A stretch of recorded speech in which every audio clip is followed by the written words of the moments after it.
एक छोटे से गांव में रमेश नाम का एक लड़का रहता था। वो पढ़ाई में बहुत होशियार था, लेकिन उसके घर की आर्थिक स्थिति बहुत खराब थी।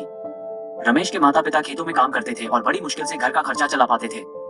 रमेश का सपना था कि वो बड़े होकर इंजीनियर बने, लेकिन उसे नहीं पता था कि वो अपनी पढ़ाई कैसे जारी रख पाएगा। गांव के ही एक स्कूल में श्रीमान शर्मा नाम के शिक्षक पढ़ाते थे। वो बहुत ही अच्छे और दयालु थे। उन्होंने रमेश की स्थिति को समझा और उसकी मदद करने का निर्णय लिया।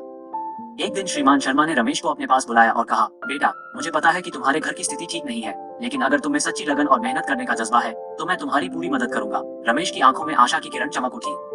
उसने कहा, गुरुजी, मैं दिन रात मेहनत करूंगा, बस मुझे आपका आशीर्वाद चाहिए। श्रीमान शर्मा ने उसे आश्वासन दिया और उसकी पढ़ाई के लिए आवश्यक किताबें, स्टेशनरी और फीस का इंतजाम किया। रमेश ने दिल लगाकर पढ़ाई की और हर परीक्षा में अच्छे अंक हासिल किए। समय बीतता गया और रमेश ने स्कूल की पढ़ाई पूरी कर ली। वो कॉलेज में भी अच्छे अंक प्राप्त करता रहा और अंततः उसने इंजीनियरिंग की डिग्री प्राप्त की।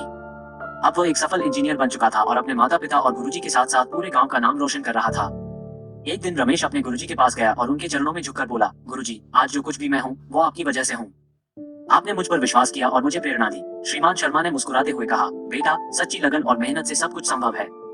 मैंने सिर्फ तुम्हें मार्ग दिखाया, मेहनत तो तुमने की। अब तुम्हारा कर्तव्य है कि तुम भी किसी और की मदद करो, ताकि तुम्हारी तरह और भी बच्चे अपने सपने पूरे कर सकें। रमेश ने गुरुजी की बात को दिल से स्वीकार किया और गांव में एक शिक्षा केंद्र की स्थापना की, जहां वो गरीब बच्चों को मुफ्त शिक्षा देने लगे। इस तरह गुरु और शिष्य की यह प्रेरणादायक कहानी सभी को सिखाती है कि सच्ची लगन, मेहनत और सही मार्गदर्शन से किसी भी मुश्किल को पार किया जा सकता है।